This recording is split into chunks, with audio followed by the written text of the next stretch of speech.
The Queen, her gold carriage alone is made of 4 tons of solid gold, worth over $370 billion at today's gold prices. The Bank of England Nominees Limited was established to hide the Queen's investments. Secrecy about her wealth protects her. Government and banking officials inform the Queen about where to invest her wealth. That's called insider trading, and it's illegal. But the Queen gets away with it scot-free. Why? Because she's the Queen, and she's immune to prosecution. The Queen owns more than 300 residences, including castles and palaces, crown jewels, over 27,000 masterpieces, prize racehorses, and a fleet of Bentleys and Rolls-Royces. Her colossal wealth also includes crown land and investments that she inherited from her black nobility ancestors. The Queen's Crown estate includes over 50% of the UK's coastline, as well as Regent Street and Windsor Great Park. Her trillions in wealth are passed down to her descendants, untaxed. Would British tourism collapse if the monarchy was abolished? No, statistically, Buckingham Palace doesn't even make the top 20 list of tourist attractions. Do you know how much the Queen is worth? 17 trillion pounds. That's $30 trillion. She could end world hunger and poverty tomorrow. Besides insider trading and tax-free income, the slave trade and drug trade. Queen Elizabeth I started the British slave trade in 1564.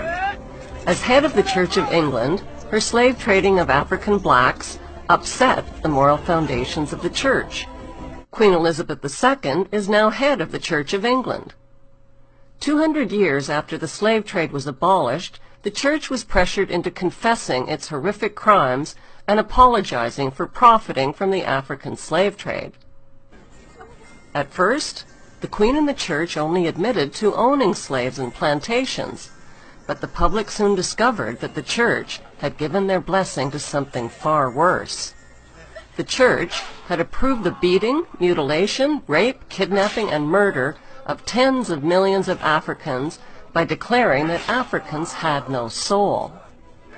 This gave the Church a divine license to profit from their diabolical crimes. Even more lucrative than Queen Elizabeth's slave trade was Queen Victoria's drug trade. Opium was grown and manufactured in the British-owned opium factories of British India.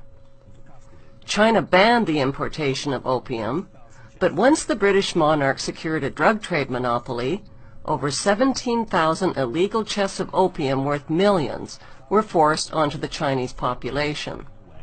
The British waged 3 drug wars on China to force them to pay for the illegally imported opium. China's emperor didn't stand a chance against the British East India Company gunboats and Royal Navy.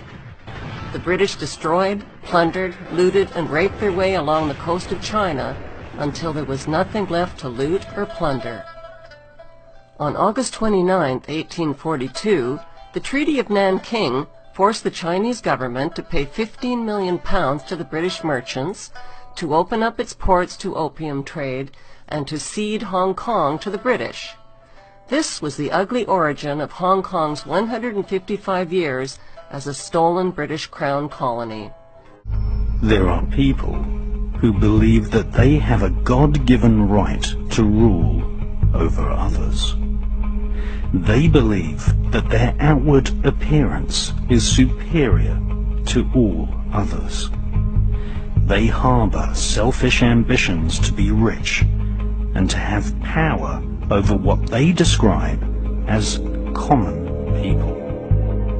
They lie, cheat, steal, strangle, stab and slash their way to power. They believe that their actual willpower, what the British occultist Aleister Crowley described as the will of Thelema, the royal will, must be obeyed. Literally millions of people have been slaughtered at the behest of the royal lust for war, and thousands of people have been assassinated so that demonic dukes and killer queens can reign supreme.